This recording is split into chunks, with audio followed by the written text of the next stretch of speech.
Well, good morning, good morning, good morning, one and all. Barrett Jones with SP History, continuing our series on the formation of the deep state. And today we're going to be looking at another crisis. One of the things I've learned is that these power elites are very good at manipulating crises to their advantage. During World War I, the crisis was obviously one of national security. It was an international crisis. And it was at that point that they were invited in to the government by Woodrow Wilson to help run the war effort. And with them came the ultra vires doctrine, the maximization of profits, public interest be damned, immunization of everybody involved. That doctrine now is inside the government. And the whole point of World War I was to protect the interests of, we said, America, but really it was about these 50 or 60 owners who got their resources and the raw materials for their companies, for corporations in these faraway places and depended on those export markets to buy all the goods that their corporations were building or producing. And obviously, the desire for more territory, for more military bases, was to protect these interests that are now spread out all around the world. And then, of course, they all ascribe to social Darwinism, which was if we don't take it, somebody else will, i.e., my competitors in England, my competitors in Spain, my competitors in France and Germany, et cetera, et cetera. So World War I was about protecting their interests abroad. The imperial aims of the United States were really the imperial aims of these 50, 60 owners, these power elites. And now that that has succeeded, they can turn their attention back home because now we're going to have a new crisis at home. And it's going to be the power elites that benefit the most. And so I wanted to show how this works. Every time it seems like we have a crisis, whether real or manufactured, the crisis we're going to discuss today is real. The Spanish-American War was manufactured, it was ginned up. World War I, our entrance into World War I was manufactured, it was ginned up. Okay. But today's crisis is real, and it's an economic crisis back home. Because after the war, consumer goods, which Bernard Baruch had put on pause to produce war materials, were scarce, and now they're in high demand again. And everybody wants the consumer goods, but the economy has been on a war footing, and so they have not been produced. So there's high demand, but very little supply. Obviously, you know how that works. That's going to result in very high prices. So we have an inflation crisis in America. At the same time, we have a deflation crisis, which is interesting. You don't often see the two working in tandem, but this pertains to the farmers.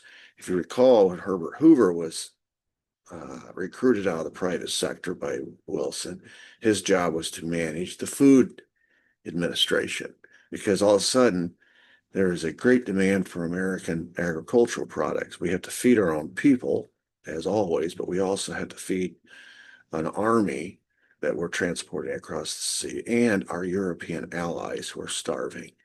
So the demand went up, and so we had to ration at home to make the supply last. Of course, prices went up as the demand went up. And now the war's over, the demand is not what it used to be. And so the prices, because we have oversupply, the prices are going to bottom out. And all of a sudden, farmers who did really well during war, and this is historically true, it'll be true again in World War II. Farmers who did really, really well during World War I and thought the war would go on a little while, we were only in it a year, about 18 months, had budgeted or planned according to their wartime production needs. And all of a sudden the war ended. And now the barn that they built on credit, or the seed that they bought on credit, or the new machinery that they bought on credit in anticipation of 5 or 6 years of salad days, so to speak, all of a sudden those days are over. And now they can't pay their mortgages. They can't buy supplies for the next growing season. Since everything is bought on time or credit, you see a lot of farmers losing the farm. So you've got an inflation crisis in the consumer marketplace. You've got a deflation crisis with respect to agriculture. In industry, you've got labor unrest. Now, again, this goes back to during war versus after war. Wages that they had made during the war bought more than they are now. We just talked about it. It's an inflation problem. It's an inflationary period. And all of a sudden, they can't maintain a standard of living that they had gotten accustomed to. So they began to go on strike. In fact, in 1919, it was estimated about 1 out of every 5 workers in industry were on strike, striking for higher wages. And then at the same time all this is happening, we've got a red scare. It's known as the first red scare because of this new government in Russia. If you remember, Russia dropped out of the war because they have a new government. They'd had a civil war. When the civil war ended, Lenin was their new leader. He was a communist, and he had promised during the Civil War period that if his side won, the Reds, that he would pull, he'd made some promises to starving Russians, that he would give them peace, land, and bread. The peace was, we're going to pull out of World War I. Land was as a result of the previous government, which over a period of time had basically conscripted all the land in the country and given it to the czar's friends, et cetera, et cetera. And the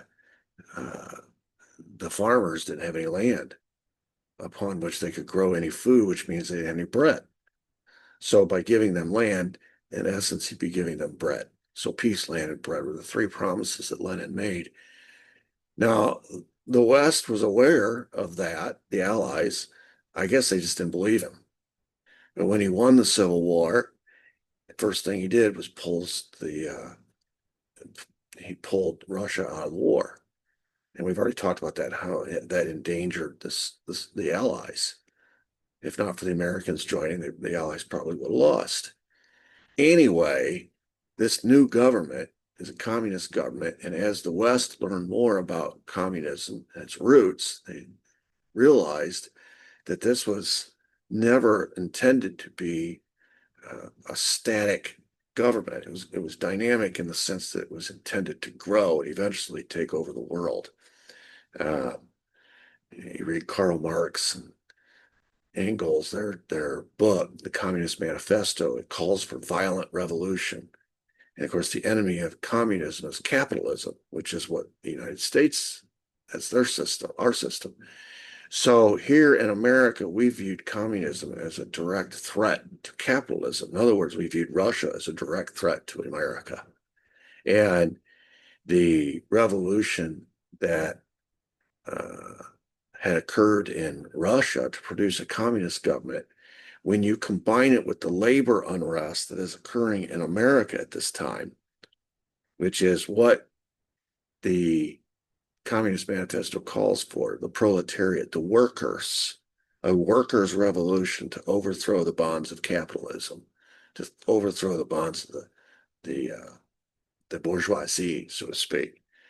And we already know that he's supporting revolutions across Europe outside the boundaries of Russia. And we have this terrible labor unrest here in America. And there was a suspicion that he was behind that as well. So it appears that at the outset of having won World War I, we're losing a revolution here at home whereby the workers are doing the exact same thing we just witnessed in Russia. And if we're not careful, we will be a communist country under the thumb of Russia. So we had a Red Scare. And the anytime you have anything that can be labeled a scare, people act irrationally. You have it's that's what it is. It's an irrational fear. And so these European revolutions combined with the industrial strikes in the United States caused this wave of fear of anything communist, anything red, anything that sounded socialist. And of course, we're going to learn that one of the primary labor uh, union reps, or whatever you want to call them, agitators, Eugene Debs, later, they denied that they had any ties to socialism. But later, he's going to form the Socialist Party, run for president as our first socialist candidate. So there was suspicion that these labor unions and all these strikes were basically being used by the Communist Party and by Vladimir Lenin as a pretext to foment a violent workers' revolution in America, and that these labor unions were havens for socialists, a bunch of socialists. Now, they denied it, and it wasn't until later we found out that Debs was indeed a socialist. But the suspicion was that they were trying to plot a revolution to overthrow the capitalist system here in America and turn it into a communist government. So in the wake of that, the United States government authorized the Attorney General, Mitchell Palmer, to root out any radicals in our society. And so there, in a series of raids known as the Palmer raids, the Attorney General authorized a series of raids where people were arrested and deported by the thousands, most times without any due process. If they had any, we had a lot of first generation immigrants. And if they were coming from East Europe, any of the areas that are now under the thumb of communism in Eastern Europe, they were immediately under suspicion. Or if they allied themselves with certain causes or had friends or associate allied that were in certain causes. There was any number of reasons why you could come under suspicion. And again, there was no due process. You were on a ship headed back home. This is the birth of the ACLU. Now, this PowerPoint, as you notice, the ACLU is represented by the C, looks like the hammer and sickle, comes from the Soviet flag or the Russian flag, communism. That is because when the American Civil Liberties Union started, it was created as a place for lawyers to represent on behalf of the ACLU, which they began looking for cases to represent these people in court as ways to fight back against what they felt was abuse of civil liberties. And all you gotta do is find one innocent person. And of course, the folks that are terrified of the spread of communism or a possible communist revolution viewed the ACLU as working for the enemy. So they painted the ACLU as communist-loving lawyers working to literally commit treason against their own country. So they were not received well by the general population. Now, obviously, these immigrants who have no money, in most cases, they don't have any political connections. They can't vote yet. They have nobody represented. So it's very easy to deny them their due process rights. There's nobody fighting for them. So the ACLU became that entity that was fighting for these immigrants. And all you gotta do is find a couple innocent ones lumped in with the guilty ones, if you could call them that, and highlight those. And all of a sudden, it puts the brakes on these Palmer raids and these what turned out to be illegal deportations, et cetera, et cetera. So that's the birth of the ACLU, which of course still exists today. Anytime you have a period such as this of irrational fear, paranoia, you're going to have cases, very famous cases, where there's a rush to judgment, or uh, people's civil rights are deprived. They're deprived of their civil rights. Something that is un-American, because when people get fearful, they act irrationally, and they violate all the things they say they stand for. For example, in the case of Sacco and Vanzetti, these are two Italian immigrants. Now, they were troubled. They'd been in trouble many times. They were known anarchists, and they were troublemakers. And there were two men killed in a holdup. The police immediately suspected, because one witness said that the assailants looked like they were Italian. There were two of them. And then Sacco and Vanzetti happened to live in that neighborhood. So the police immediately suspected Sacco and Vanzetti, arrested them, hauled them before a lineup, and that same eyewitness identified them and said, "Those are the guys I saw." So they were both tried, they were found guilty, and they were quickly executed. The question later became, were they guilty of murder, or were they just guilty of being Italian? Because we found out later the eyewitness was lying. The eyewitness did not see their faces ever. I think in this case it was a woman, and she only saw them from behind, the black hair. And so but she didn't say that to the police. And when she went and identified them, there's no way she could have identified them, because she never saw their faces. But she didn't tell anybody that until later. And so Sacco and Vanzetti may have been victims of this rush to judgment, and this stereotyping that takes place in the rush to root out communists in our society. We began labeling people, and a lot of it had to do with the age-old controversy between the old immigrants and the new immigrants. The old immigrants tend to come from Western Europe, the Germany, France, England, etc., Spain. The newer immigrants were coming from Eastern and Northern Europe, and they were looked down upon. They were coming from what now is a communist part of the world, or a socialist part of the world. They tended to be poor. The newer immigrants tended to be wealthy, or the old immigrants tended to be wealthy. They'd been here long enough, they'd built up wealth. The new immigrants were poor. The old immigrants tended to be Protestant. The new immigrants tended to be Catholic. The old immigrants tended to settle in rural areas. The new immigrants settled in cities. The old immigrants tended to be educated. The new immigrants were not educated. The old immigrants tended to come as families. The new immigrants came individuals. I could go on and on and on. Watch the movie The Godfather, and it portrays the original Corleone, who becomes the Godfather in New York, coming over as a little boy, literally by himself, with no money, no education, no parents, no family. He's just coming by himself.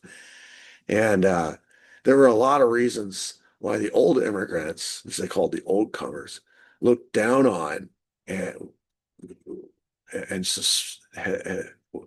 were very suspicious of these new immigrants, because they weren't anything alike. And anyway, it turned America into something different, on the promised land for these new immigrants. So here's the point of today's episode. We have just come off an international crisis during which we have been governed by, as president, 3 consecutive progressive presidents. These progressive presidents came straight out of the Chautauqua movement, which was a reaction against the power elites and the robber barons and the rise of corporations and ultravires and all that. We talked about that way back in episodes 1, 2, 3, or 4, somewhere in there. And since then, we've had 3 consecutive progressive presidents, and they've made all kinds of progressive reforms here at home.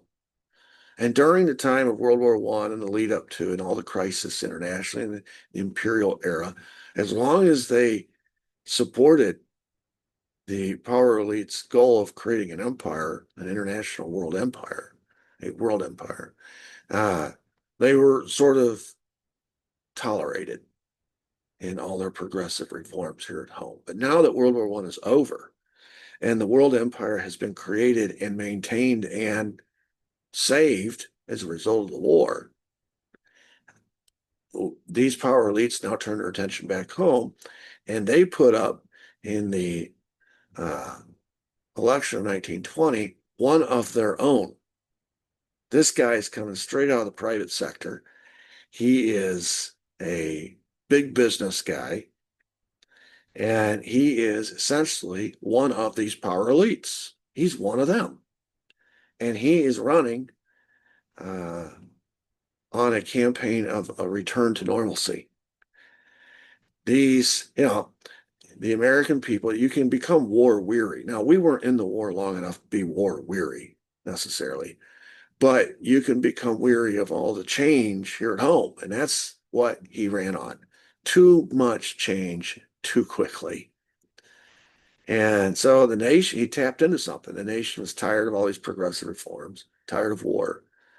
They wanted to go back to simpler times. They wanted to go back to the way things used to be. And so we end up with, after having 3 consecutive progressive presidents, we will now, in the 20s, have 3 consecutive big business presidents. I mean, straight out of central casting. These guys represent the interest of the power elites here at home. It's Harding, it'll be Coolidge, and it'll be Hoover. And of course, we all know what happened during the 20s. It was a decade of tremendous prosperity. And this was a real boon to the power elites. They're coming off a successful effort in World War I, protecting their interests around the world, in spite of being led by 3 consecutive progressive presidents. But they prevailed upon all 3 of those presidents to do their bidding, at least overseas. And now they have 3 consecutive presidents that are theirs. They don't have to prevail upon them. They are. They were invited into the government by Wilson to help run the war effort. Now, after the election in 1920 and Harding's elections, followed by Coolidge and Hoover, now they're in the White House. They're running the show. These power elites are running the show. So that is very important to understand. I've made a big, I think I've stressed this, as long as ultravires was in the private sector, the federal government, at least in theory, acted as a buffer or a bulwark against the principles of ultravires. And you had this clash between private sector and public sector. But now, as a result of World War I, having invited Bernard Baruch, having invited George Creel, having invited Herbert Hoover in, they brought with them ultravires and they ran the war effort. And now, at the end of the war, there's an election, and now one of them is in the White House. And he'll be followed by another one, and he'll be followed by another one. The entire decade of the 20s, the roaring 20s.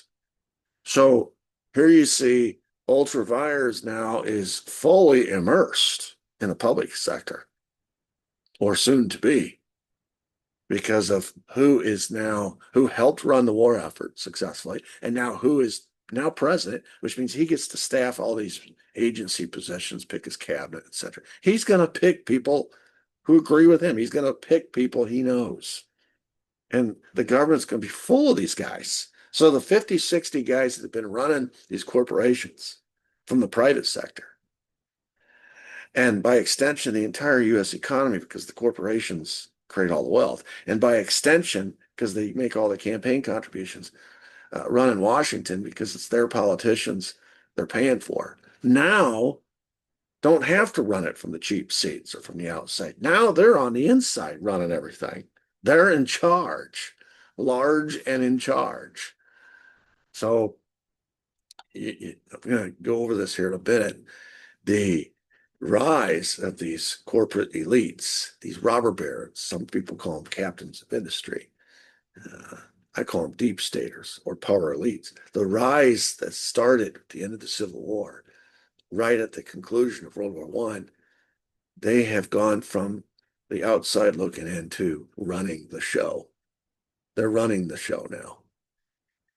And I want to show next how America changed at the conclusion of World War One and because of World War One. And this is a lesson to these power elites about power and prestige abroad. If you're on the winning side of a war such as this, you set yourself up going forward to be one of the power players on the international stage. For example, before World War One, America was always viewed as sort of a backup or a second tier nation state behind all these traditional powers in Europe, like England, for example, or France. But because it was our military and our money and our agriculture, etc., that saved the day for Europe in World War One, we are no longer backup in the European band. We are a giant. The European demand for Americans' goods during the war was through the roof. They couldn't supply their own needs. They needed America in the war to supply the weapons, to supply the food, to supply the troops. And because they were broke, uh, they had to borrow American money from American bankers to buy American products, which means after the war, they're paying back these loans plus interest. And of course, our manufacturers, these big corporatists, are making a fortune because the demand, uh, the slack has gone out of the demand curve.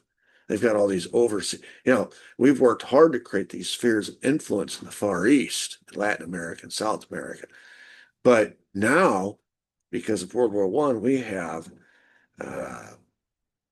markets opening to us in Europe.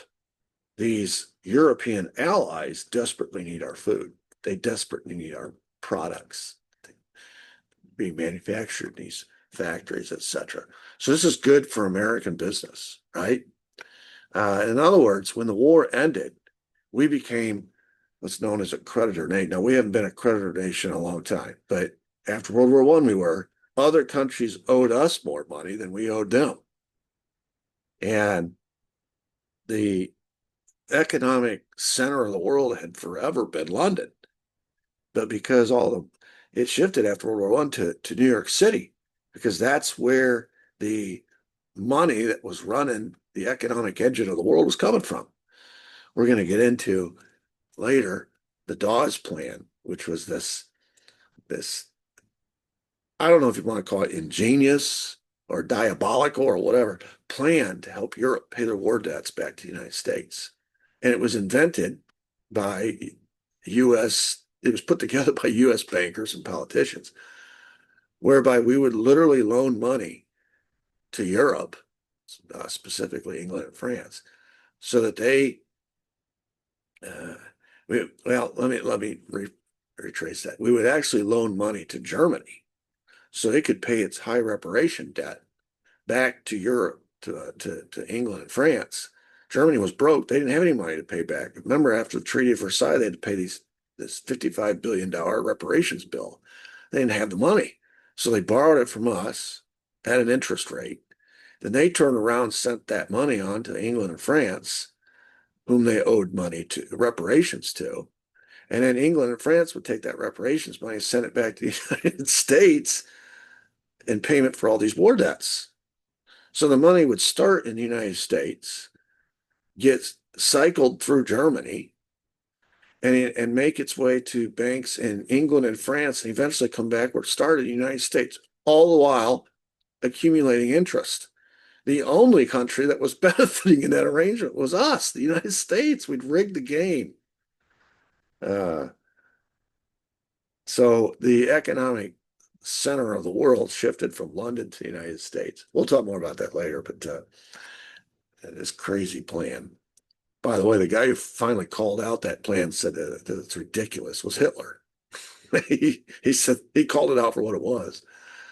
So in Europe, which was dominated for centuries by this world order of these empires, all in quick succession, they were all toppled. For example, we already learned the Russian Civil War toppled the monarchy there, the Tsar, and was replaced by a communist government. Germany lost the war, so their monarch was overthrown. Austria-Hungary ceased to exist. The Ottoman Empire ceased to exist. There's no Austria-Hungary today. There's no Ottoman Empire today. Those all went, but they've been in existence forever. They're gone. Britain and France are completely at the mercy of the United States to pay its bills. They were completely at the mercy of the United States just to win the war. So they are economically and politically weakened. The only country that emerges from World War I stronger than it went into it was the United States. We came out of it smelling like a rose. And a world order that was 500 years in the making toppled overnight. And now these power elites in America are in this primo position to not just run U.S., these big corporations here at home, to not just run the U.S. economy here at home, not just run Washington from home. They're in a position to run the world. And what I want to look at is the accomplishments that have happened on behalf of the deep state, these power elites, these robber barons, in this short period of time. You talk, let's just say 1920, end of the Civil War, about 1860 or 70. So that's about 40, 50, you're talking about 50, 60 years. That's less than a man's life. Look what they've accomplished. They've created a completely new business model called the corporation. They've created a principle, an operating principle called ultra vires, how to run these corporations, which gives them license to chase one thing and one thing only, and that's profits. And everything is permissible if it's about maximizing profits. If you want to create an overseas empire because it'll maximize profits, so be it. If you want to persecute or mistreat, discriminate against indigenous peoples in these overseas territories, so be it. It's about maximizing profits. If you want to mistreat your workers here at home, so be it. It's about maximizing profits. You don't worry about the public interest. The public interest does not matter. This is a social Darwinist world. It's kill or be killed. It's imperialize or be imperial, colonize or be colonized. And and then of course, the really handy part of ultravires was the personal and corporate immunity that it gave everybody involved. That in and of itself is a huge accomplishment to be able to get that approved. It became legislation, it became law. It's how the system, it used to be small business and farmers, and now it's transitioned to these big corporations and ultravires. But it's still private sector, right? But then what it did is it created this unelected, unaccountable elite, 50 to 60 men who owned all these corporations, 50 to 60 men who ran the economy, 50 to 60 men who ran the U.S. government, because they made all the political contributions. So that's some pretty heady stuff right there. And then on the heels of that, these 50, 60 men decide we need to create an imperial empire. And all of a sudden, a nation that for 100 years stayed out of foreign affairs began meddling all around the world. We bought Alaska, we stole Hawaii, we ginned up a war with Spain to get Cuba, the Philippines, Puerto Rico, Guam, Wake Island. We ginned up a controversy with Colombia to get Panama so we could dig a canal. We created spheres of influence in Latin and South America and the Far East. So we could put military bases, for example, in Latin America, we put one in Cuba, Guantanamo. In the Far East, we put one in the Philippines. So we could help create a trade relationship with China and protect China from Japan, but also trade with Japan simultaneously. So in essence, what they've created in this short time is an interventionist state. We were an isolationist state for 100 plus years. Now all of a sudden we're an interventionist state. We went into Latin South America, said, hey, let's build this Pan-American highway. It connects all these land masses together, easier for trade. We convinced the American people through propaganda and false flag attacks, treason, essentially, to fight the Spanish and the Spanish-American War. And then we carried over that into the Filipino insurrection. We're not going to give up any territory that we've worked hard to get. Then Teddy intervened in the Russo-Japanese War and said, make peace or else. And remember, they were fighting over Manchuria, which is now the part of China that we're most concerned about because that's where all the resources are. We enforced a peace on Russia and Japan. Then he sent the Navy, the Great White Fleet, on the Goodwill Tour to intimidate Japan into leaving China alone. We dug the Panama Canal. Wilson sent troops to Haiti, sent troops to Mexico, gets us involved in World War I again through more propaganda, more false evidence, Zimmerman note, and also another false flag, the Lusitania. And then we were heavily involved in the Treaty of Versailles. So we have, in very short order, gone from an traditionally an isolationist country to now we're an interventionist country. And the whole point, if you go and look at all these interventions, they're all to protect our interests, which didn't exist 50 years ago. Now all of a sudden they do. And then you look, well, how did they come to exist? Why do they exist? It's because of these power elites who want to grow sugarcane, or they want to sell their products to overseas markets, or they need territory. It's all about these power elites. And then that spills us into the decade of the 20s, known as the Roaring 20s, during which these power elites created the Incorporated States of America. World War I, inviting these private sector tycoons like Hoover, like Creel, like Bernard Baruch into the government, bringing with them ultravirus right into the United States government, which quickly snowballs into a return to normalcy after the war and the election of 3 consecutive big business tycoon presidents. So now they're running the government. They were, prior to World War I, on the outside looking in, using their leverage through their campaign donations to get their way. Now they're making the decisions. They've cut out the middleman. And then during World War I, and we're going to get into this in the next few episodes, they learned how to create a new, more lucrative business model. You know, the corporations, now that they exist, can make fantastic sums of money making war materials. And if we are in a constant state of readiness, and if there's a constant war going on, forcing the constant state of readiness, mandating that these corporations continue to pump out these war materials to feed the beast, so to speak, you can make a lot of money. Eisenhower called it the military-industrial complex. And they're going to learn, as a result of World War I, just how much money can be made in that line of work. So hats off to the deep state. Hats off to these power elites. In very short order, they have literally taken over the government. It's no longer the tail wagging the dog. The dog is firmly in control of his own faculties, so to speak, because the dog is the deep state. They are controlled by, all of these important, all the way up to the president. It's these big business types, these business tycoons. It's them.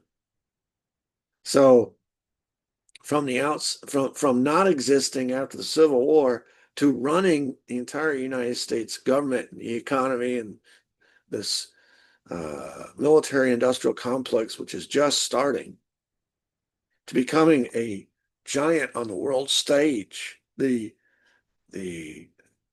home of the economic engine that's running the entire world. These 50, 60 men are now running the world. They were running the United States from the outside looking in. Now they're running the world, and they're doing it from the inside. It reminds me of that saying that LBJ used to say about J. Edgar Hoover. He was under pressure to fire J. Edgar Hoover. That was what Kennedy was going to do.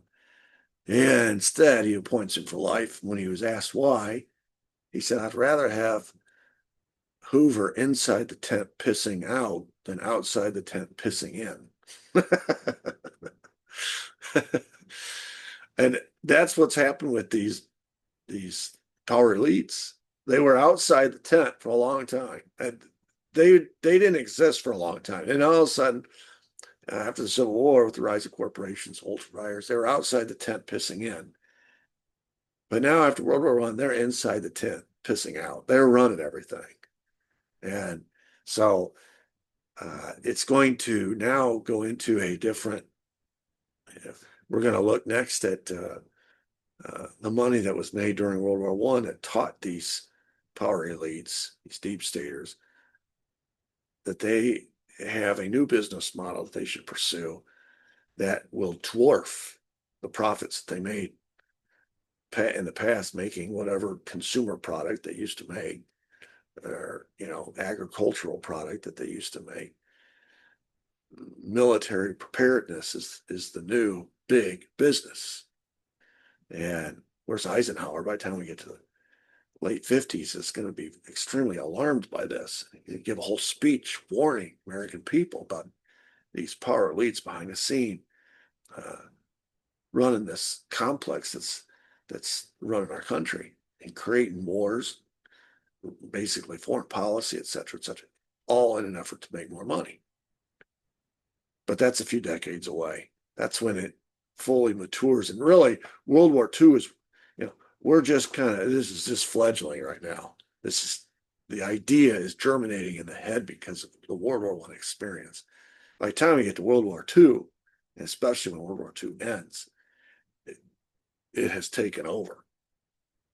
You let these little seeds grow and they become monstrous trees, right? Just like when the power elites got their start with the first corporation, the second, they were just seeds that now they're running everything. Wait till they start creating pretexts. They've learned that you can create these pretexts for war. You can, that they used to be treacherous in the way that they treated the American people. Now they're treasonous. They've gotten us in at least 2 wars, Spanish-American, and I technically could say the Filipino insurrection. That'd be 3, right? And World War I. It would completely through the use of propaganda, manufactured evidence, and false flags. So a lot has changed with the advent, and that's because of their ultra-virus doctrine. That's why I made such a big point of it. They don't feel the least bit guilty about committing treason against the American people if it helps them maximize profits. The Spanish-American War was going to make them a lot of money once they could get their hands on Cuba and the Philippines and Puerto Rico. And that would lead to more money because now they'd have a presence in the Far East, and that would open up China. I mean, it's money, money, money. Sugarcane in Cuba, sugarcane in Hawaii, money. World War I is about protecting all that interest that they've worked hard to create. And of course, World War II will be more of the same. So anyway, we'll get to that. But that's enough for today. Thank you for joining. And subscribe to my channel if you feel so inclined. Also smash the like button, share, and feel free to comment. Until next time, God bless. Thank you.